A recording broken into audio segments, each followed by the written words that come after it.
प्रदेश का सबसे भरोसेमंद news channel India news Uttar Pradesh Uttarakhand में हूं आपके साथ नलिनी पांडे। खबरों की शुरुआत करते हैं और आपको बताते हैं मुख्यमंत्री योगी आदित्यनाथ का वाराणसी का दौरा आज दूसरा दिन है इसका और कोरोना को लेकर वो आज समीक्षा बैठक करने वाले हैं।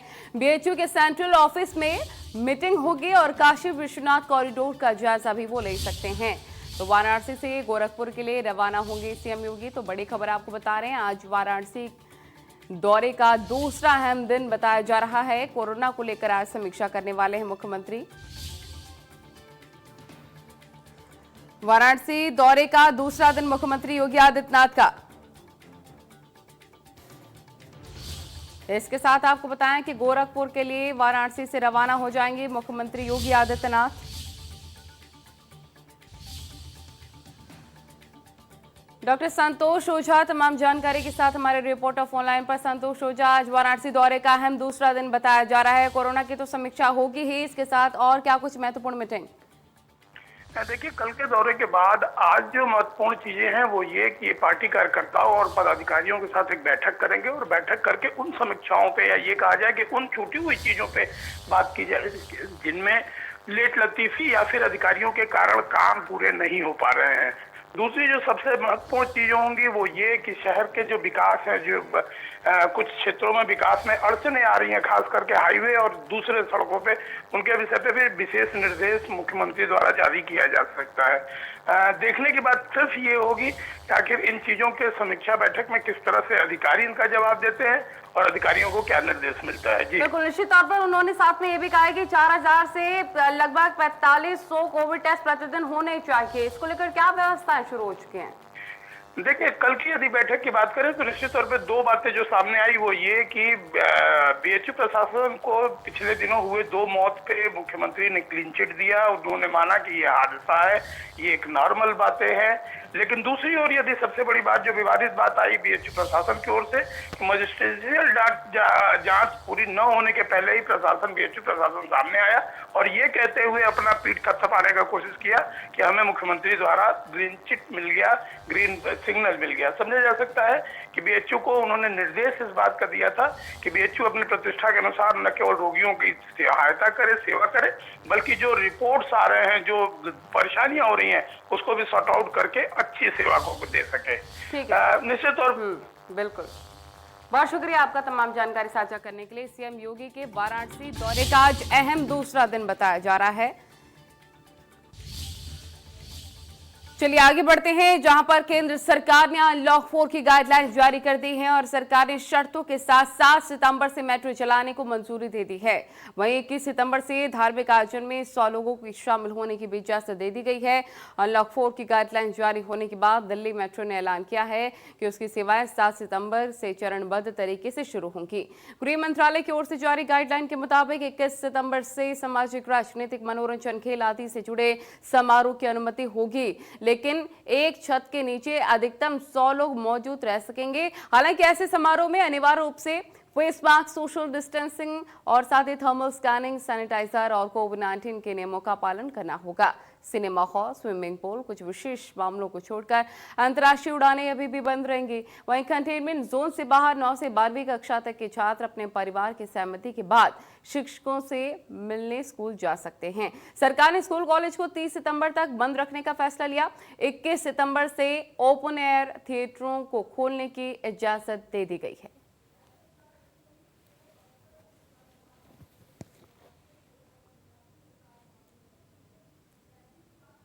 चरणबद्ध तरीके से 7 से मेट्रो खुलने वाली है। गृह मंत्रालय के दिशा निर्देश अनुसार इसको लेकर तमाम प्रोटोकॉल का पालन भी करना होगा। चरणबद्ध तरीके से दिल्ली मेट्रो भी खुलेगी 7 सितंबर से।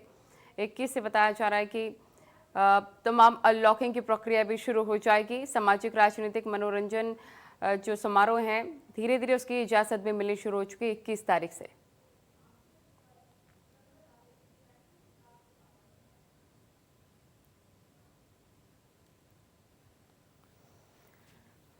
इस बीच एक और बड़ी खबर मिल रही है कि मुख्यमंत्री योगी आदित्यनाथ का आज गोरखपुर का भी अहम दौरा है। इस वक्त की बड़ी खबर, जहां वाराणसी के बाद वो गोरखपुर के लिए रवाना हो जाएंगे। गोरखपुर का भी अहम दौरा है, सुबह 9 बजे पहुंचेंगे गोरखपुर। कोरोना को लेकर अधिकारियों के साथ करेंगे समीक्षा बैठक। गोरखपुर मंदिर में वो दर्शन भी करेंगे, गोरखनाथ मंदिर में वो दर्शन करेंगे। हमेशा की तरह महंत अवैधनाथ की पुण्यतिथि कार्यक्रम में उनको शामिल भी होना है। तमाम कार्यक्रम आज गोरखपुर में भी हैं मुख्यमंत्री योगी आदित्यनाथ के। गोरखपुर का अहम दौरा, मुख्यमंत्री योगी आदित्यनाथ का सुबह 9 बजे पहुंचेंगे गोरखपुर और हमेशा की तरह गोरखनाथ मंदिर में पूजा अर्चना भी वो करेंगे।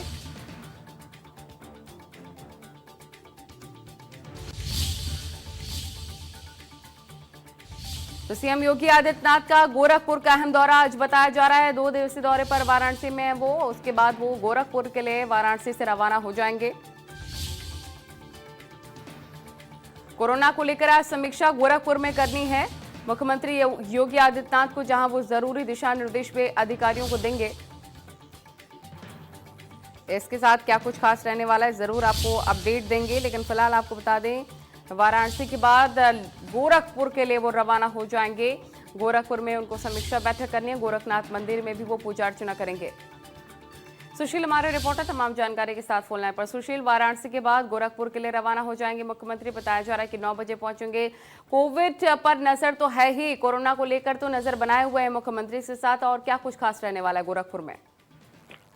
देखिए बिल्कुल तकरीबन 10 बजे के आसपास वो गोरखपुर पहुंचेंगे और सीधे सर्किट हाउस पहुंचेंगे और सर्किट हाउस पहुंचने के बाद फिर हो सकता है पत्रकारों से मुखातिब होंगे। उसके बाद फिर कोविड-19 को लेकर के संबंधित अधिकारियों के साथ वो बैठक भी कर सकते हैं और बैठक के बाद जो है फिर सीधे गोरखनाथ मंदिर पहुंचेंगे, क्योंकि गोरखनाथ मंदिर पहुंचने के बाद वहाँ पे तकरीबन 2:30 बजे के आसपास जो है उनका दिग्विजयनाथ महंत दिग्विजयनाथ 91वीं और महंत ब्रह्मलीन अवैधनाथ की जो है 6वीं पुण्यतिथि को लेकर के जो कार्यक्रम आयोजित किया गया है, तकरीबन 30 तारीख यानी आज से लेकर के जो है 6 दिसंबर तक ये कार्यक्रम चलता है, उसको लेकर के जो है उसमें वो शिरकत करेंगे। उसके बाद से उनके कार्यक्रम को भी आरक्षित रखा गया है। जी बिल्कुल, क्या कोरोना को लेकर जो मीटिंग रखी गई है उसके साथ ही कानून व्यवस्था को लेकर भी हो सकता है बैठक हो? जी बिल्कुल, निश्चित रूप से चूंकि मुख्यमंत्री योगी आदित्यनाथ इस समय जहां भी जा रहे हैं, चाहे फिर कोविड-19 को लेकर के हो या फिर संचारी रोगों को लेकर के हो या फिर कानून व्यवस्था को लेकर के हो, उसके साथ बैठक जरूर कर रहे हैं, क्योंकि इस समय कानून व्यवस्था की स्थिति आपको देख रहे हैं कि पूरे उत्तर प्रदेश में कानून के जो ग्राफ है वो बढ़ता जा रहा है लगातार। और यही वजह है कि जो है मुख्यमंत्री योगी आदित्यनाथ कानून की व्यवस्था को लेकर के लगातार अधिकारियों को निर्देश दे रहे हैं और यहाँ भी संभवतः ये माना जा रहा है कि संबंधित अधिकारियों के साथ जो है बैठक जरूर कर सकते हैं, उन्हें दिशा निर्देश जरूर दे सकते हैं, क्योंकि लगातार जो है कानून व्यवस्था को लेकर के जो स्थिति है वो बिगड़ रही है। गोरखपुर में भी लगातार कानून की जो ग्राफ है वो बढ़ता गया है, जिसको लेकर के हो सकता है आज यहाँ पे उसको लेकर के भी बैठक कर सकते हैं। आज उनको बताया जा रहा है कि पुण्यतिथि में भी शामिल होना है, उसको लेकर भी कुछ खास कार्यक्रम है क्या? जी, मैंने आपको बताया कि आज दिग्विजयनाथ महंत दिग्विजयनाथ की 91वीं और महंत अवैधनाथ की 6वीं पुण्यतिथि है, जिसको लेकर के ये कार्यक्रम में शिरकत कर सकते हैं। ठीक है, बहुत शुक्रिया अपडेट्स पहुंचाने के लिए। सुबह 9 बजे पहुंचेंगे गोरखपुर, इसके साथ ही तमाम उनके आगमन को लेकर तैयारियां भी कर ली गई हैं। कोरोना को लेकर भी समीक्षा बैठक वो करेंगे, इसके साथ ही उसके बाद वाराणसी से उनको रवाना होना है गोरखपुर के लिए। आगे बढ़ेंगे, जहां कोरोना से निपटने की तैयारियों की समीक्षा के लिए वाराणसी पहुंचे मुख्यमंत्री योगी और साथ ही बीएचयू समेत सरकारी हॉस्पिटल को पूरी क्षमता से संचालन की कार्य योजना बनाई है। करीब 2.5 घंटे की मैराथन बैठक में मुख्यमंत्री ने कोविड हॉस्पिटलों को प्रशिक्षित करने की रूपरेखा भी बनवाई है। बीएचयू कुलपति की मौजूदगी में मुख्यमंत्री ने निर्देश दिए हैं कि बीएचयू के पास सभी सुविधाएं हैं तो फिर कोरोना महामारी में वो दूसरे अस्पतालों को प्रशिक्षित भी करें। बीएचयू के केंद्रीय सभागार में आयोजित बैठक में मुख्यमंत्री योगी आदित्यनाथ ने कहा है कि आपदा के वक्त में सबको एकजुट होकर काम करना है। इसके लिए एक जैसी रणनीति बनाकर सभी अस्पताल मरीजों का जहां इलाज करें ताकि लोगों को राहत मिल सके। उन्होंने बीएचयू समेत कोविड अस्पतालों से सीसीटीवी कैमरे से लैस करने का भी इसको निर्देश दिया है।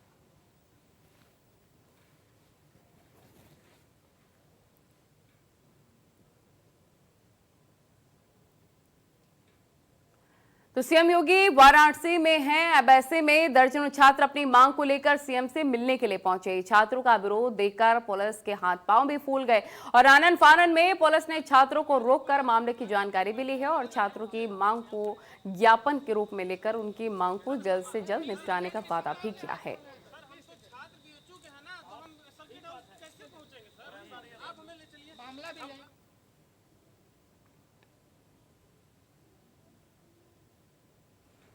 प्रधानमंत्री नरेंद्र मोदी ने झांसी में रानी लक्ष्मीबाई केंद्रीय कृषि विश्वविद्यालय को देश को समर्पित किया है और इस सीधे तौर पर प्रधानमंत्री मोदी ने वीडियो कॉन्फ्रेंसिंग के जरिए रानी लक्ष्मीबाई केंद्रीय कृषि विश्वविद्यालय और प्रशासनिक भवन का भी उद्घाटन किया है। इस दौरान पीएम मोदी ने कहा है कि कभी रानी लक्ष्मीबाई ने बुंदेलखंड की धरती पर गर्जना की थी, अब मैं अपनी झांसी नहीं दूंगी। उन्होंने कहा कि आज एक नई गर्जना की आवश्यकता है। मेरी झांसी मेरा बुंदेलखंड आत्मनिर्भर भारत अभियान को सफल बनाने के लिए पूरी ताकत लगा देगा, एक नया अध्याय लिखेगा। इसमें बहुत बड़ी भूमिका कृषि की है।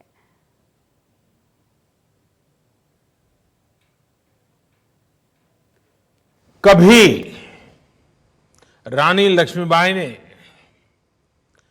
बुंदेलखंड की धरती पर गर्जना की थी, मैं मेरी झांसी नहीं दूंगी। हम सबको ये वाक्य बराबर याद है, मैं मेरी झांसी नहीं दूंगी। आज एक नई गर्जना की आवश्यकता है और इसी झांसी से, इसी बुंदेलखंड की धरती से आवश्यकता है। मेरी झांसी मेरा बुंदेलखंड आत्मनिर्भर भारत अभियान को सफल बनाने के लिए पूरी ताकत लगा देगा, एक नया अध्याय लिखेगा। खेती से पैदा होने वाले उत्पादों में वैल्यू एडिशन करके देश और दुनिया के बाजारों में पहुंचाने का मिशन है। कृषि में आत्मनिर्भरता का लक्ष्य किसानों को एक उत्पादक के साथ ही उद्यमी बनाने का भी है। जब किसान और खेती उद्योग की भांति आगे बढ़ेगी तो बड़े स्तर पर गांव में और गांव के पास ही रोजगार और स्वरोजगार के अवसर तैयार होने वाले हैं। वहीं गोरखपुर में इंडिया न्यूज की खबर का एक बार फिर से बड़ा असर हुआ है। जिले के लोक निर्माण विभाग के सहायक अभियंता के सिंह के तबादले को लेकर बीजेपी विधायक और सांसदों के बीच घमासान चल रहा है। इसी बीच शनिवार को पीडब्ल्यूडी मुख्यालय की तरफ से सहायक अभियंता को संबद्ध किया गया है और इसका आदेश गोरखपुर आ चुका है। इसकी पुष्टि सहायक अभियंता के सिंह और नगर विधायक RMT ने की है। इंडिया न्यूज ने इस खबर को प्रमुखता के साथ दिखाया था।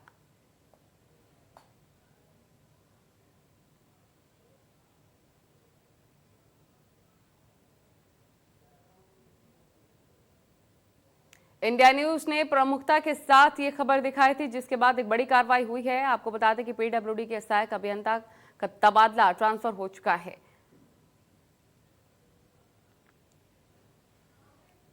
अब खबर बदायूं से आपको बता देते हैं, जहां पर एसओ राकेश सिंह का रिश्वत मांगते वीडियो काफी ज्यादा वायरल हो रहा है। इसके साथ ही गर्दन काटकर दूसरे की गर्दन लगाने का एसओ दावा कर रहा है। अवैध अफीम, स्मैक, तमंचा सब कुछ अपने पास देने का कर रहा है दावा और बेकसूर पर लगा सकते हैं मुकदमे।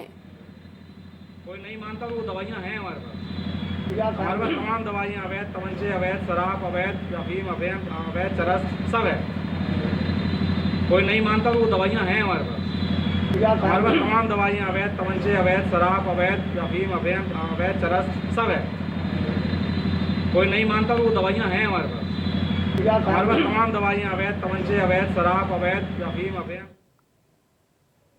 वहीं अयोध्या में राम मंदिर का नक्शा स्वीकृत कराने के लिए राम जन्मभूमि तीर्थ क्षेत्र ट्रस्ट ने अयोध्या विकास प्राधिकरण में मंदिर का नक्शा दाखिल कर दिया है और बताया जा रहा है कि 3 सेट में 4000 पेज का नक्शा विकास प्राधिकरण में दाखिल किया गया है। राम जन्मभूमि तीर्थ क्षेत्र ट्रस्ट की ट्रस्टी डॉक्टर अनिल मिश्र ने अयोध्या विकास प्राधिकरण के उपाध्यक्ष डॉक्टर नीरज शुक्ला को नक्शा दाखिल करने के लिए सौंपा है। इसके साथ ही 9 अलग अलग एनओसी को भी नक्शे के साथ दाखिल कराने की बात सामने आ रही है। राम जन्मभूमि ट्रस्ट कार्यालय के व्यवस्थापक प्रकाश गुप्ता का कहना है कि ट्रस्ट की तरफ से अयोध्या विकास प्राधिकरण से मंदिर निर्माण के लिए नक्शा दाखिल किया गया है।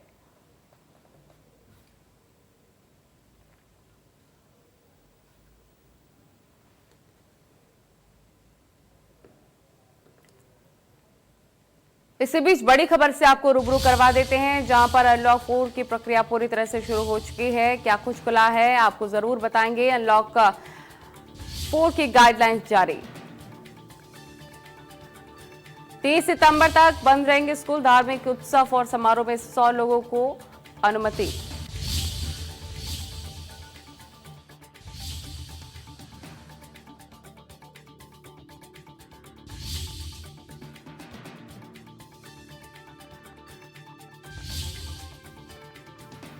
समारोह में 100 लोगों को अनुमति दी गई है।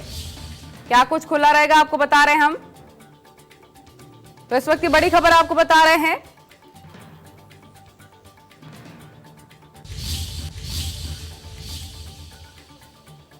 अनलॉक 4 के लिए सरकार ने गाइडलाइंस जारी कर दी हैं।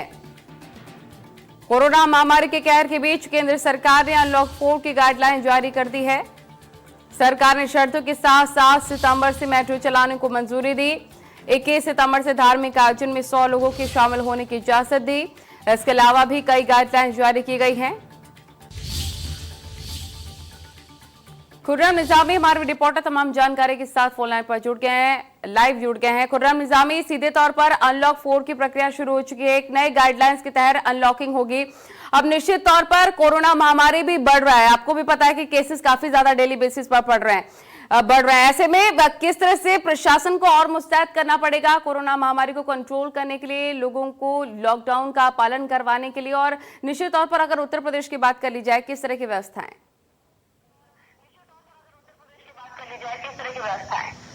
देखिए, उत्तर प्रदेश की हम बात करें और अनलॉक 4 की बात करें तो जाहिर सी बात है, तो तमाम लोग को इंतजार है। तमाम तरह रियायतें मिले, मसलन स्कूल कब खुलेंगे, कई शादी ब्याह है, उसको लेकर तमाम अनलॉक 4 में क्या व्यवस्था दी गई है, क्या तादाद बढ़ाने की व्यवस्था, क्या इजाज़त मिलती नहीं मिलती, ये सब है। लेकिन जिस तरीके से कोरोना लगातार बढ़ रहा है, यह हाईकोर्ट के इलाहाबाद हाईकोर्ट ने भी इसमें बहुत कंसर्न दिखाया और कहा कि जिस तरीके से आम जनता समझ नहीं रही है और लगातार सैकड़ों के हिसाब से, तादाद के हिसाब से वीकेंड लॉकडाउन पे एफआईआर होता है, ये साफ बताती है कि जो आम जनता है वो समझ नहीं पा रही है। वो जब तक चपेट में नहीं आ रहे, समझ नहीं पा रहे हैं कि इसकी क्या है। अस्पताल में जगह नहीं है, अस्पतालों में ठीक तरह से इलाज नहीं हो पा रहा है, व्यवस्थाएं ठीक नहीं है, लगातार कोशिशें की जा रही हैं लेकिन कोशिशें नाकाम साबित हो रही हैं। इन सब के बावजूद जिस तरीके से आम जनता अपने को अलग थलग किए हुए इस व्यवस्था से और लगातार नियम का अवहेलना कर रही है, तो एक बड़ी बात है।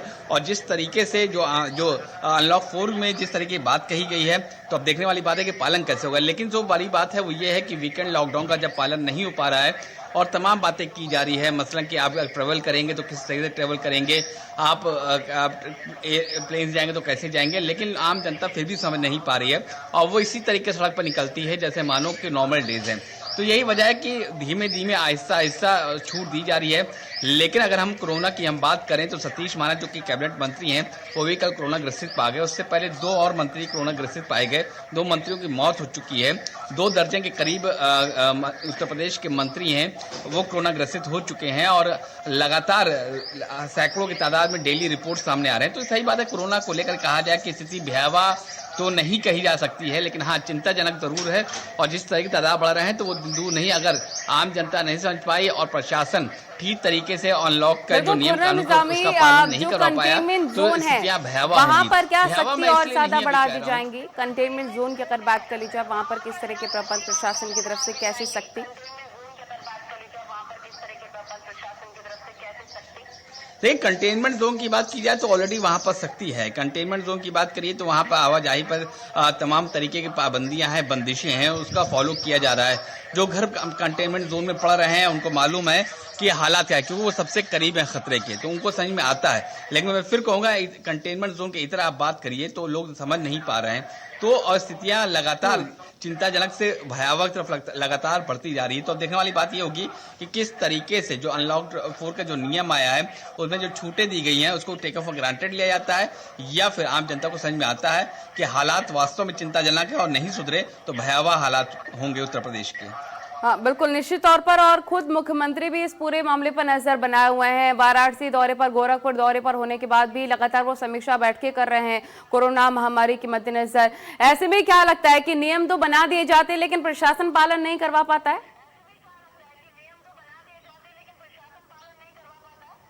देखिए, प्रशासन की तमाम तरीके की दिक्कतें होती। पहले दिक्कत होती, बहुत ज्यादा हार्श हो जाएंगे तो आम जनता कहेगी कि हम पे जुल्म हो रहा है, और बहुत ज्यादा ढील बरतेगी तो फिर जो सरकार है, निजाम है, वो प्रशासन को कटघरे में खड़ा करेगा। प्रशासनिक के जो अधिकारी होते हैं उनको बहुत ज्यादा जरूरत होती है बीच का रास्ता लेकर चलने की, लेकिन हाँ, सख्ती भी जरूरी है और जरूरत भी है आज के माहौल को देखते हुए। लेकिन ये कहा जाए कि प्रशासन काम नहीं कर रहा है, या यूं कहा जाए प्रशासन बहुत अच्छा काम कर रहा है, तो दोनों बातें नहीं है। प्रशासन की अपनी नाकामियां हैं, क्योंकि जो उनको इंस्ट्रक्शन दिए गए हैं वो अक्सर ढंग से, मसलन कि आप जो वीकेंड लॉकडाउन है उसमें वही लोग बाहर निकलेंगे जिनको जरूरत है बाहर निकलने की, और उनको मार्ग है कौन कौन बाहर निकल सकता है। मतलब मीडिया कर्मी बाहर निकल सकते हैं, अगर आप अस्पताल के स्टाफ हैं तो बाहर निकल सकते हैं, या फिर आपको इसमें कोई भी नहीं आते लेकिन आपको जाना है, एसेंशियल सर्विसेज वाले निकल सकते हैं, और डिफाइंड है कौन निकल सकता है कौन नहीं निकल सकता है। लेकिन उसके बावजूद भी देखा जाता है, मैं अक्सर देखता हूँ, कल ही की बात है, कल देखा कि प्रशासन कोई मतलब ही नहीं है, पुलिस बैठी हुई है, आम जनता इस तरीके से सड़क पर है जैसे मानो कुछ हो ही नहीं हो, तो साफ बताता है कि बिल्कुल। अगर अनलॉक की बात कर ली जाए खुर्रम निजामी, जिस तरह से एक्स्ट्रा क्लासेस होती थी, 50% टीचर्स और स्टूडेंट्स पहुंचते थे, क्या अनलॉक में भी बताया जा रहा है कि जो शिक्षक हैं वो स्टूडेंट्स के साथ पहुंच सकते हैं पढ़ाई के लिए 50%, लेकिन स्कूल में या कॉलेजेस में?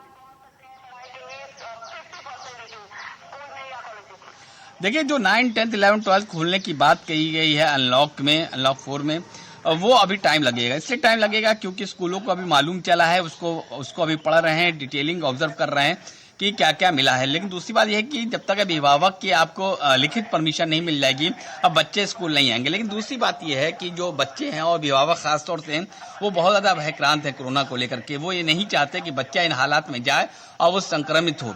कई वजह है, तो ये डर के और खौफ की वजह से ये कितना हो पाएगा, स्कूल कब खुल पाएगा, ये कहना बहुत मुश्किल है। तो वहीं स्कूलों की हम बात करें तो उनके सामने बहुत बड़ी समस्या है। बहुत बड़ी समस्या मतलब ये है कि बच्चे आ नहीं रहे, फीस जमा नहीं कर रहे हैं, जिसकी वजह से उनके जो खर्चे हैं वो निकल नहीं पा रहे हैं, फीस दे नहीं पा रहे हैं, जो बिजली का बिल है वो जमा नहीं हो पा रहा है। तो जो स्कूल हैं, खासतौर से जो 8th और हाई स्कूल तक के स्कूल हैं या उनके इंटर तक के स्कूल हैं, उन पर बहुत बड़ी मार पड़ी है। वो समझ से बाहर है कि वो किस तरीके से फीस लें। वो रिमाइंड जरूर करा रहे हैं लेकिन फोर्स नहीं कर सकते हैं। और आलम यह है कि बहुत से ऐसे पेरेंट्स हैं जो यहाँ तक कहते हैं कि आप चाहे तो मेरा नाम काट दीजिए, लेकिन हम बच्चों को स्कूल नहीं भेजेंगे। जब स्कूल नहीं भेजेंगे तो हम जाहिर सी बात है उनकी फीस क्यों दें। तो वहीं ऑनलाइन भी की हुई, तो ऑनलाइन की अपनी दिक्कतें हैं, अपनी कहानी है। तो और टीचर और जो अभिभावक है वहाँ वो भी कह रहे हैं कि जब ऑनलाइन है तो किस बात की आप फीस ले रहे हैं, आप फीस कम करिए। तमाम बातें हैं। अब ये देखना है कि 9, 10, 11, 12 की जो खोली गई है, जो इजाजत मिली है, वो किस तरीके आगे बढ़ती है। क्योंकि अभी कल इसका ऐलान हुआ है, अभी उसमें तमाम तरीके के राइडर्स हैं, उसको पढ़ा जा रहा है, उसको समझा जा रहा है, एनालाइज किया जा रहा है, उसके बाद ही फैसला लिया जा सकता है। ठीक है, बहुत शुक्रिया आपका तमाम जानकारी साझा करने के लिए। अनलॉक 4 की गाइडलाइन जारी हो चुकी है, क्या कुछ खुला रहेगा, क्या बंद रहेगा, खुर्रम निजामी हमें बता रहे थे। आगे बढ़ेंगे। लखनऊ में हाई प्रोफाइल मर्डर के गुत्थे पुलिस ने सुलझा ली है और मुख्यमंत्री आवास के नजदीक हुए डबल मर्डर केस में लखनऊ पुलिस ने रेलवे के सीनियर अधिकारी की नाबालिग बेटी को हिरासत में ले लिया है। पूरे मामला का खुलासा करते हुए पुलिस कमिश्नर सुजीत पांडे ने बताया है कि IRTS अधिकारी राजीव दत्त वाजपेयी की नाबालिग बेटी ने ही अपनी मां और भाई की हत्या की है और हत्या में इस्तेमाल किए गए हथियार को भी पुलिस ने बरामद कर लिया है। इसके साथ ही पुलिस कमिश्नर सुजीत पांडे के मुताबिक नाबालिग डिप्रेशन की बीमारी से घटना नंबर 1 गनशॉट इंजरी से हुई थी, दोनों की मृत्यु हो गई है। बेटे को सर में गोली लगी थी। जो मदर हैं उनको देखकर समझना होगा कि कहाँ गोली लगी है, चूँकि ब्लड बहुत था। नंबर 2, पूरे घटनाक्रम से जब इसके इन्वेस्टिगेशन को साइंटिफिकली किया गया है तो यह बात उसे बाल संप्रेक्षण गृह में भेजेंगे, पर उसके पहले will take care of her as well. इसके फादर आ रहे हैं, is on way to Lucknow, और इसके नाना और पूरा परिवार है, उनके सामने ही यह पूछताछ हुई है। उसे यार कहीं छोटे से ब्रेक के लिए, ब्रेक के उस पार आपको दिखाएंगे उत्तराखंड बुलेटिन।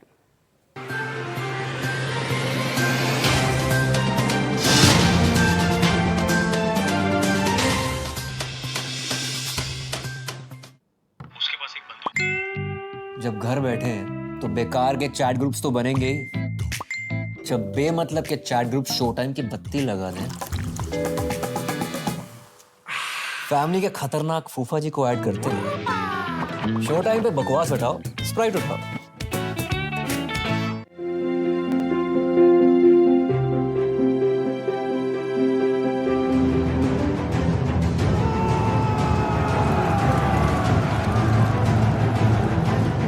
बाहर आने जाने वाले हर 4 लोगों में से एक के हाथों में कीटाणुओं के अंश रह जाते हैं।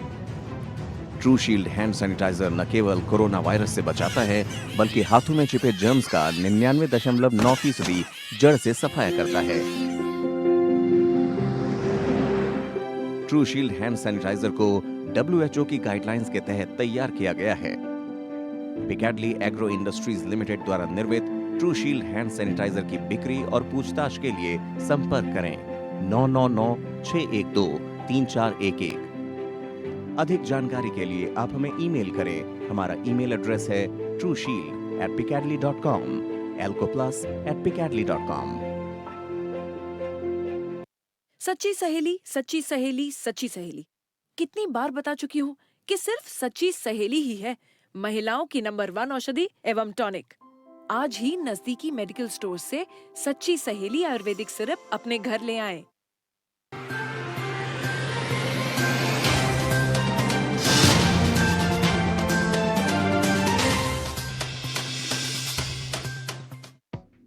बड़ी खबर के प्रस्तुत करता है सच्ची सहेली, महिलाओं के लिए सबसे भरोसेमंद औषधि एवं टॉनिक। स्वप्रायोजक पेट सफा आयुर्वेदिक चूर्ण, पेट सफा तो हर रोग दफा। बीजेपी प्रदेश अध्यक्ष बंशीधर भगत और बेटे विकास भगत की कोरोना रिपोर्ट आई है पॉजिटिव। सुशीला तिवारी हॉस्पिटल में कराया गया भर्ती।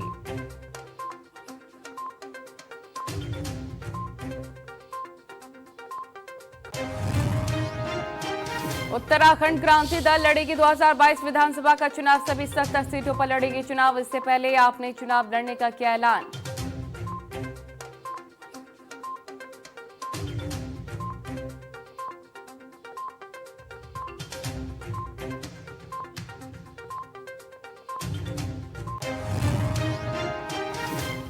मसूरी में 84 परिवारों को मिलेगा उनका नया आशियाना। प्रशासन ने ITH बिल्डिंग का किया है निरीक्षण। बिल्डिंग में रह रहे लोगों का किया गया है सत्यापन।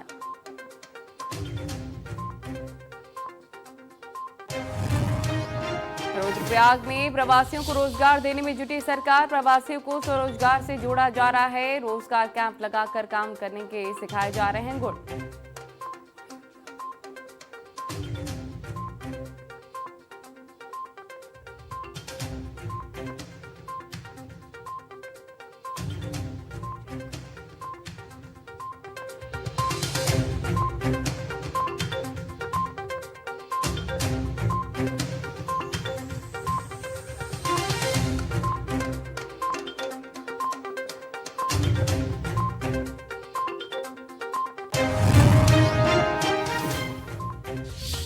घर में खुदाई के दौरान मिले एक ही परिवार के 4 कंकाल। दामाद ने पत्नी के साथ मिलकर जायदाद के चक्कर में उतारा सबको मौत के घाट। पुलिस ने बेटी और दामाद को किया गिरफ्तार।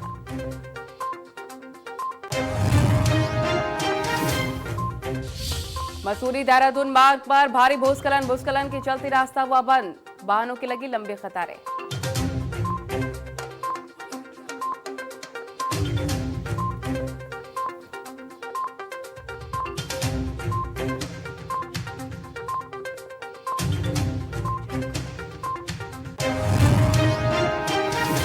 नमस्कार, उत्तराखंड बुलेटिन में आप सभी का स्वागत है। मैं हूं आपके साथ नलिनी पांडे। बड़ी खबर के साथ और कोरोना अपडेट आपको बता देते हैं उत्तराखंड का इस वक्त की बड़ी खबर के साथ, जहां 24 घंटे में मिले हैं 706 नए केसेस। वहीं अब तक संक्रमितों की संख्या 18,571 है और इस समय 5,735 एक्टिव केसेस भी हैं और अब तक 12,524 लोग महामारी से रिकवर हुए। कोरोना से अब तक गई है 250 की जान। बड़ी खबर अपडेट आपको दे रहे हैं। उत्तराखंड में क्या है कोरोना महामारी के मद्देनजर ताजा अपडेट्स। 24 घंटे में रफ्तार के साथ केसेस बढ़ते हुए अब तक संक्रमितों की संख्या 18,000 के पार पहुंच चुकी है और इस समय 5,735 एक्टिव केसेस हैं। अब तक 12,524 लोग महामारी से रिकवर भी हुए हैं। तो इस वक्त की बड़ी खबर आपको बता रहे हैं।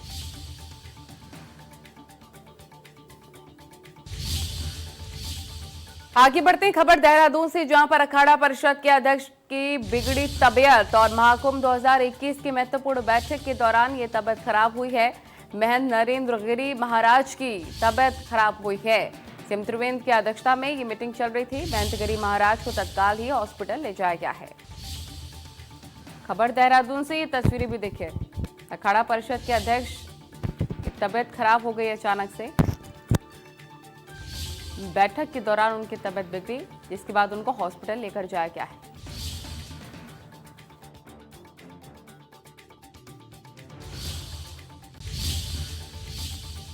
रुद्रप्रयाग में कांग्रेस ने प्रेस वार्ता कर सरकार पर प्रवासियों के साथ छलावा करने का आरोप लगाया है और कांग्रेस के पूर्व मंत्री मातवर सिंह कंडारी ने कहा है कि सरकार एक तरफ प्रवासियों को स्वरोजगार से जोड़ने की बड़ी बड़ी बातें कर रही है, तो वहीं धरातल पर सरकार के सभी दावे फेल होते नजर आ रहे हैं। हजारों की संख्या में बाहरी प्रदेशों से घर आए प्रवासियों को उत्तराखंड की बीजेपी सरकार और केंद्र सरकार ने नाना प्रकार के सपने दिखाए, लेकिन अब तक किसी भी प्रवासी को रोजगार नहीं मिला है, जिससे प्रवासी खुद को ठगा महसूस कर रहा है। उधर कांग्रेस के जिला अध्यक्ष ईश्वर सिंह बिष्ट ने कहा है कि प्रवासियों की लड़ाई लड़ने के लिए कांग्रेस उनके साथ हर मोर्चे पर खड़ी है और जल्द ही वे सरकार के झूठे वादों के खिलाफ धरना प्रदर्शन करने के लिए योजना बना रहे हैं।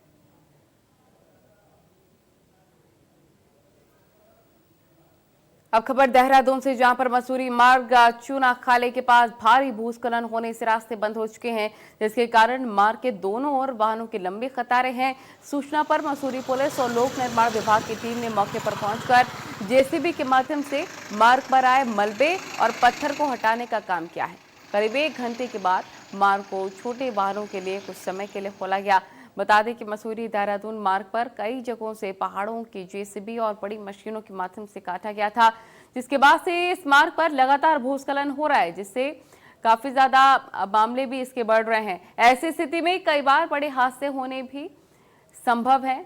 ऐसे में ये तस्वीरें एक्सक्लूसिवली आपको दिखा रहे हैं।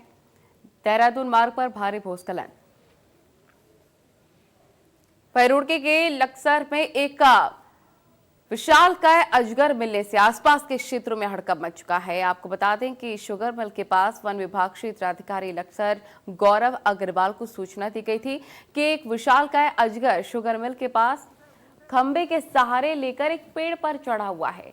सूचना मिलते ही वन विभाग लक्सर की टीम और नगर पालिका परिषद लक्सर के कर्मचारी क्रेन लेकर मौके पर पहुंचे। पेड़ पर झूल रहे विशालकाय अजगर को बमुश्किल पेड़ से उतारा गया है।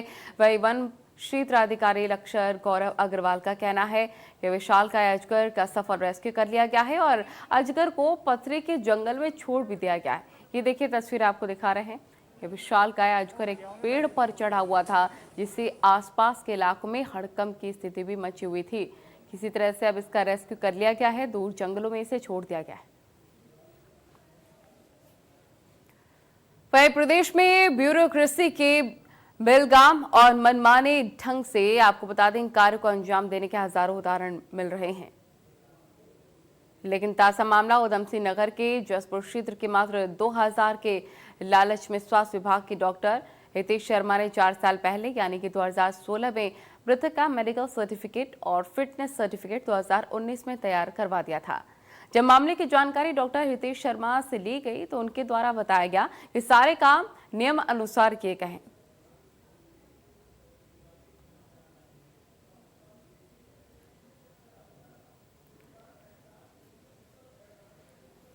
वहीं महिला द्वारा लगाए गए यौन शोषण के आरोपों पर द्वारा हाट से बीजेपी विधायक महेश नेगी ने मीडिया के सामने अपना पक्ष रखा है, जिसमें उन्होंने कहा है कि वो हर जांच के लिए रेडी हैं और महिला द्वारा उन्हें ब्लैकमेल किया जा रहा है और देवभूमि में एक गैंग ब्लैकमेलिंग का खेल कर रहा है। इस दौरान विधायक महेश नेगी ने कहा है कि वो नार्को टेस्ट कराने के लिए भी तैयार हैं।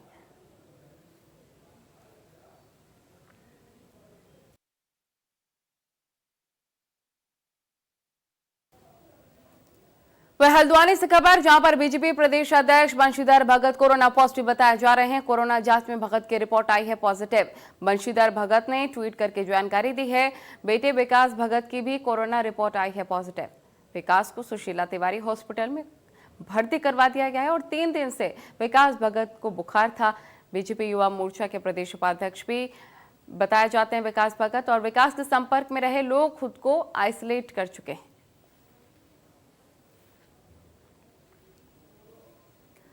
वही बीजेपी प्रदेश कार्यालय को सील कर दिया गया है। 2 दिन के लिए इसको सील किया गया है। कार्यालय के गेट पर चस्पा किया गया है आदेश। कार्यालय को पूरी तरह से सैनिटाइज किया जाएगा। विधानसभा अध्यक्ष प्रेमचंद्र अग्रवाल हुए हैं सेल्फ आइसोलेट और 2 दिन पहले बंशीधर भगत से भी उन्होंने मुलाकात की थी।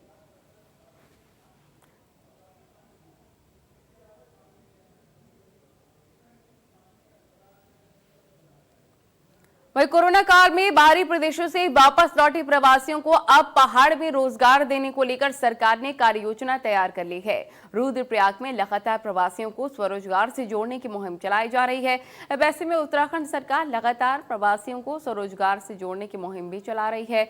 रुद्रप्रयाग में प्रथम चरण में जिला प्रशासन द्वारा बेरोजगार प्रवासियों का पंजीकरण कर न्याय पंचायत स्तर पर रोजगार कैंप भी लगाए गए थे, जिसके बाद अब इच्छुक जो लाभार्थी हैं उनको कृषि विभाग द्वारा कार्यशाला आयोजित कर कृषि की बारीकियों से न केवल अवगत कराया जा रहा है बल्कि कृषि यंत्रों और सरकारी योजनाओं से भी उन्हें लाभान्वित करने का आश्वासन दिया जा रहा है।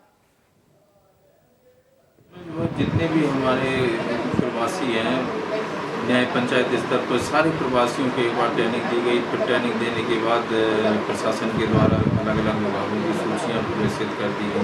उन सूचियों के आधार पर प्रत्येक प्रवासियों से संपर्क किया गया कि आपको क्या काम करना है, कौन सा रोजगार करना है। उसके बाद जो है वो सारे रोजगार करने सारे प्रवासी छपने के बाद हमारे कृषि विभाग के आ चुके हैं। उन प्रवासियों को जो है क्या क्या आवश्यकता है, क्या क्या सुविधाएं चाहिए, कौन से यंत्र चाहिए, उनको जो है यहाँ प्रदर्शन के माध्यम से दिखाया गया है और यहाँ प्रशिक्षण जो आयोजित किया जा रहा है उनमें उनको बताया जा रहा है कि किस तरीके से उपयोग करोगे और किस तरीके से उनका खेती में आप बढ़ोतरी कर सकते हो, अपना उत्पादन बढ़ा सकते हो। जो भी उनको सुविधाएं हैं, जो भी उनकी डिमांड है, जो कृषि विभाग पूरा कर सकता है वो भरसक प्रयास किया जा रहा है।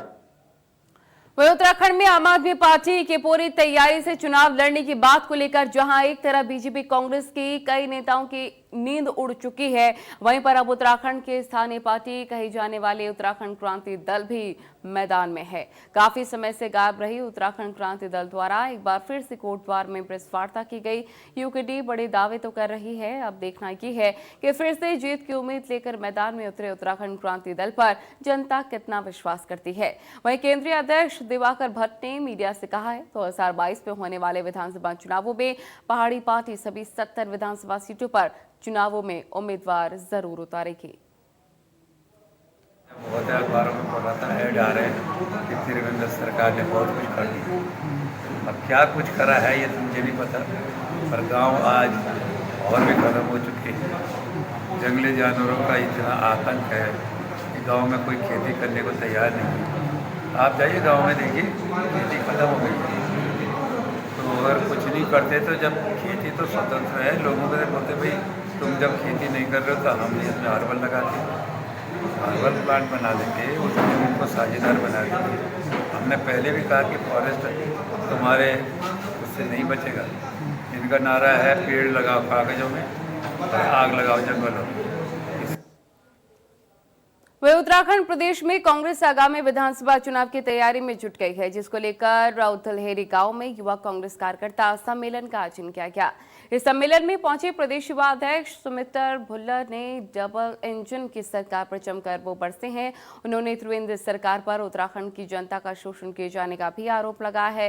इसके साथ ही सम्मेलन में पहुंचे कांग्रेस पूर्व राज्य मंत्री आदित्य राणा ने कहा कि प्रदेश में युवा रोजगार के लिए भटक रहे हैं, किसान को अपनी फसलों की लागत नहीं मिल पा रही है, जिससे किसान भूखमरी के कगार पर हैं। प्रदेश की सभी सड़कें टूट चुकी हैं, लेकिन डबल इंजन की सरकार आंखें मूंदे बैठी है। लेकिन इस बार कांग्रेस गांव-गांव जाकर कांग्रेस पार्टी को मजबूत करने का काम कर रही है, जिसमें आज का युवा भी सरकार से तंग आ चुका है।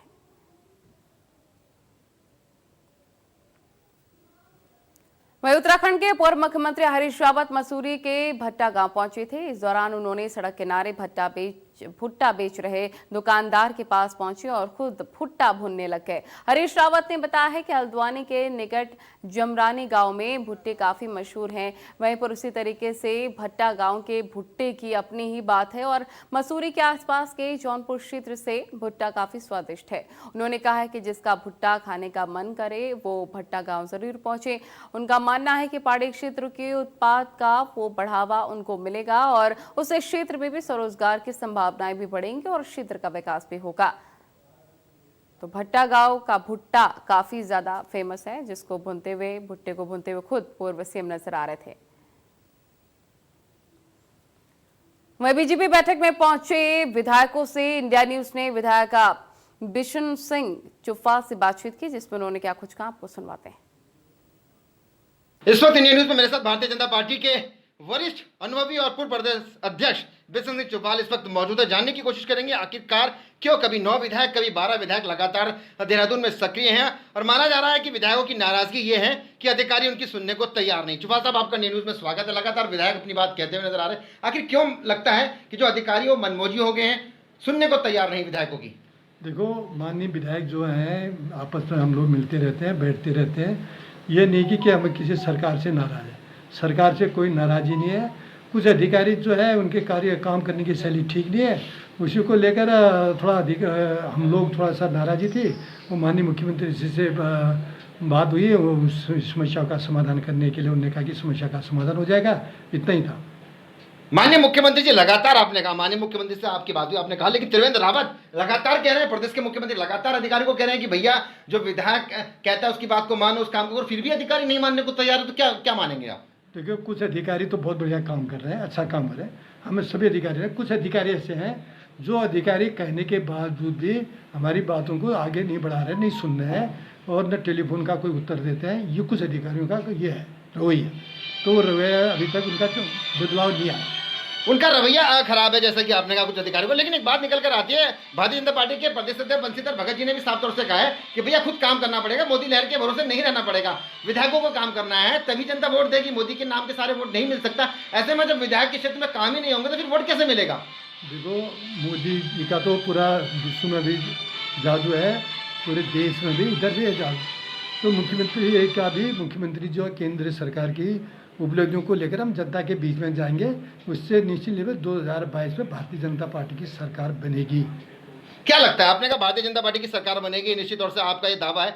इस बार 57% बहुमत मिला, कितनी सीटें आ पाएंगी आपकी? बिल्कुल हमारी सरकार बनेगी, 40 से ऊपर आएंगी। तो 17 सीटें कम की होने जा रही है अगर 40 से ऊपर आती है तो?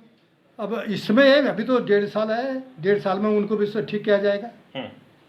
ठीक किया जाएगा। क्या आपको लगता है कि कुछ कमियां रह गई, और क्या लगता है कि आपको अपनी विधानसभा क्षेत्र के अंदर करना चाहिए? कहीं पर कुछ चूक है संगठन और सरकार में, कहीं तालमेल बन भी पा रहा है या नहीं बन पा रहा है? सरकार और संगठन में बिल्कुल तालमेल है हमारा, सारे विधायकों के साथ तालमेल है, कोई चूक नहीं है। केवल इतने थे कि जो अधिकारी जो मनमानी कर रहा था उनको अब धीरे धीरे ठीक हो जा रहा है, बस वही हमारी थी। और उसको धीरे धीरे कमी कर लेंगे, जो हमारी थी उनकी समस्या का समाधान हो जाएगा और सरकार हमारी बनेगी। सरकार आपकी बनेगी। कहा यह जाता है कि त्रिवेंद्र के खिलाफ 3.5 सालों में जब से मुख्यमंत्री ने तब से षड्यंत्र भी होता है, क्या इस बात में सच्चाई होता भी है या खाली अफवाह उड़ती है? वो कहाँ षड्यंत्र हुआ, किस कि कहाँ पर, हमने तो कहीं नहीं देखा। अब यहाँ पर कल हमारे 2-3 विधायक यहाँ पर बैठे थे, नीचे खड़े थे। अब विधायक जी ने वहाँ पर बैठे खड़े थे तो उनके दरवाजे में खड़े रहे, तो कोई मीटिंग नहीं, कुछ नहीं। अब वो बिल्कुल चैनलों में आया था, बैठकों में हुई अंदर, हमने तो कोई अभी पे बैठे 4-5 विधायक मेरे साथ बैठे, तो कोई मीटिंग थोड़ी है, कोई मीटिंग नहीं है।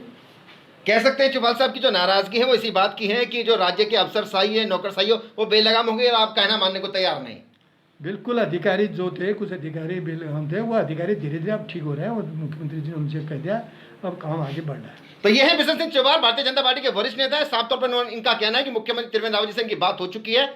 अब बात हो चुकी है तो बात बन गई है, ऐसा चुफाल साहब की बात से लगता है। लेकिन साफ तौर पर इन विधायकों का ये भी कहना है कि भैया अगर हमारे क्षेत्र में काम नहीं होगा तो हम जनता के बीच जाएंगे कैसे, और जाएंगे नहीं तो हमें वोट देगा कौन, और वोट नहीं देगा तो सरकार आएगी कैसे? ये अंदर की बात है। रतन नेगी, इंडिया न्यूज, देहरादून।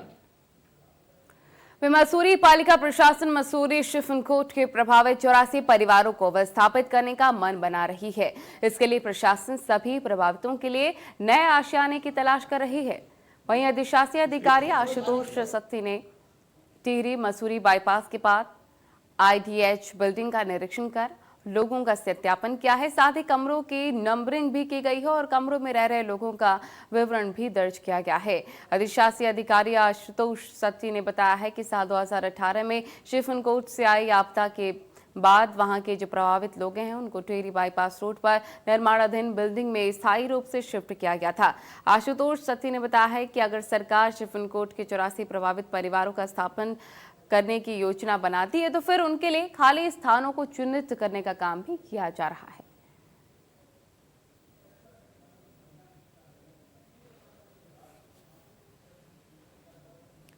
वहीं रुड़की के नारसन ब्लॉक के जबीरन जट गांव का ग्राम प्रधान नारसन ब्लॉक के ही प्रांगण में धरने पर बैठ गए। वहीं पर ग्राम प्रधान सुधीर सिंह तोमर का भी गांव में ही युवक पर ग्राम सभा की जमीन कब्जाने का भी आरोप लगा है।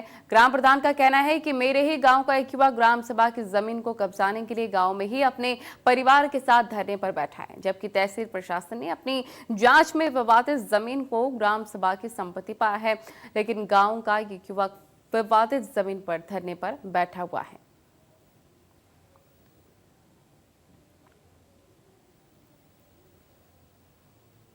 वहीं जोशीमठ बचाव संघर्ष समिति ने जोशीमठ के मुख्य चौराहे पर नशे के कारोबार और पुलिस के द्वारा लगातार की जा रही वसूली के खिलाफ विरोध किया है। लोगों ने कहा है कि जोशीमठ जैसे धार्मिक नगर में नशे का कारोबार बिना पुलिस की शह से नहीं पनप सकता है।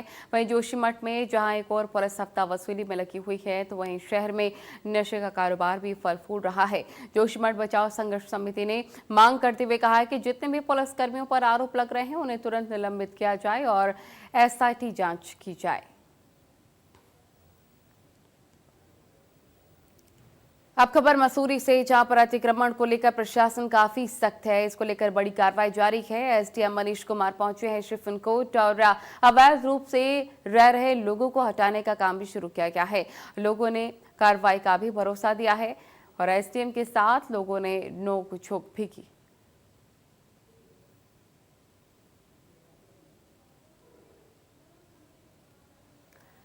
वहीं मसूरी में एक बड़ा हादसा टल चुका है। अनियंत्रित कार गहरी खाई में गिरने से बची है। कार में 4 लोग सवार थे। घटना की सूचना पर पहुंचे पुलिस ने सभी को बाहर निकाला है और क्रेन से कार को बाहर निकाला गया है। वहीं चारों लोगों को अस्पताल में इलाज के लिए भेजा गया है। तो टेहरी बाईपास बासाघाट के पास यह हादसा हुआ। ये तस्वीरें देखिए, एक्सक्लूसिव तस्वीर आपको दिखा रहे हैं, जहां पर ये कार हादसे का शिकार होते होते बची। खबरों में आगे बढ़ते हैं। विधायक कुंवर प्रणब चैंपियन पर गाना काफी ज्यादा वायरल हो रहा है। चैंपियन पर लोक गायक पवन सेमवाल का हमला, गाने के जरिए कुंवर प्रणब का विरोध। उत्तराखंड को कुंवर प्रणब जैसा विधायक नहीं चाहिए।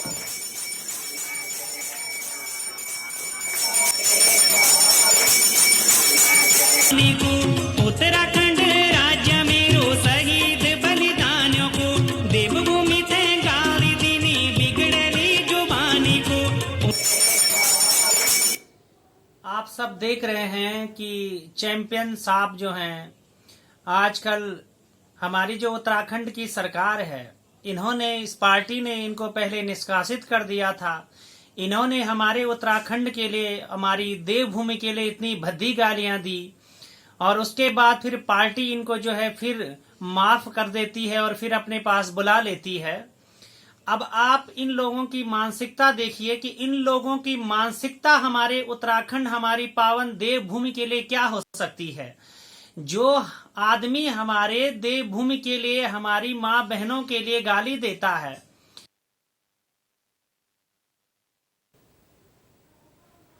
वहीं जहां एक तरफ पूरा देश कोरोना जैसी घातक बीमारी को लेकर डर के साए में जीने को मजबूर है और रात दिन दहशत के साए में जी रहा है, वहीं दूसरी ओर एक गांव ऐसा भी है जो कि कोरोना जैसी घातक बीमारी से तो लड़ ही रहा है, साथ ही साथ गोलदार को अपने गांव में देखकर बूढ़े, बच्चे और तमाम लोग अपने घरों से बाहर नहीं निकल पा रहे हैं। दरअसल पूरा मामला रुड़की की भगवानपुर विधानसभा के गाँव की सईदपुर का है, जहां पर पिछले 1 महीने से गांव में गोलदार देखा जा रहा है, जिसके चलते ग्रामीणों ने इसकी सूचना वन विभाग के अधिकारियों को तो दी। अधिकारी मौके पर पहुंचकर महज सिर्फ और सिर्फ खाना पूर्ति करते नजर आए हैं और गांव वालों को अधिकारियों ने हिदायत देते हुए कहा है कि हमने जंगल में पिंजरा लगा दिया है, लेकिन ग्रामीणों में गुलदार को लेकर काफी दहशत साफ तौर पर देखी जा सकती है।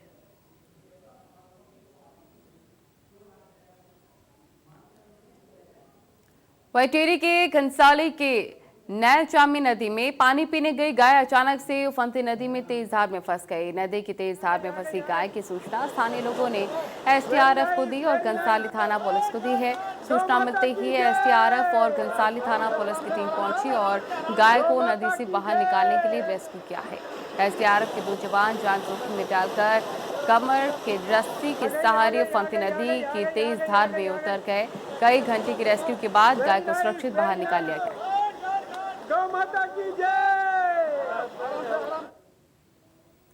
वहीं पहाड़ों में हुई मूसलाधार बारिश के बाद उफान पर आए कालाडूंगी के मैथिसा नाले में एक वैगनर कार तेज बहाव में बह गई। वहीं कार सवार रामनगर से हल्द्वानी की ओर जा रहे थे। हालांकि स्थानीय लोगों ने कार सवार दंपति को बचा लिया, जबकि कार पूरी तरह से क्षतिग्रस्त हो गई है।